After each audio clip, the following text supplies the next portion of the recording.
ரணம் பழிவாங்கும் ஸ்டோரி என்று சொல்வதா இல்லை ஒரு போலீஸ் இன்வெஸ்டிகேஷன் ஸ்டோரி என்று சொல்வதா என்று ஒரு குழப்பம். இந்த படத்தில் இன்வெஸ்டிகேஷன் ப்ராசஸில் நம்ம கதாநாயகனுக்கு என்ன இவ்வளோ முக்கியத்துவம் என்று இன்னொரு குழப்பம். இந்த படத்தின் கதாசிரியரே ஏன் கதாநாயகனை போலீஸ் ஆக்காமல் தடுத்தார் என்பது எனக்கு இன்னொரு குழப்பம்.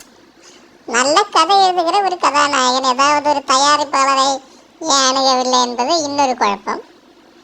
குழப்பம் பட்டியல் போட ஆரம்பித்தா அது இந்த சினிமாவை விட அதிக நேரம் எடுக்கும். சொல்ல மறந்துட்டேன், ஆரம்பத்தில் இது ஒரு வெப் சீரிஸா என்று ஒரு குழப்பம் இருந்தது. அப்புறம் பார்க்க பார்க்க அந்த குழப்பம் போயிடுச்சு. பார்க்க பார்க்க பழகிடும் இல்லையா, பார்க்காமல் இருந்திருக்கலாம் என்று தோணுச்சு. பார்க்கணுமா வேண்டாமாங்கிற முடிவு நீங்கள் எடுத்துக்கோங்க. அப்போ சரி.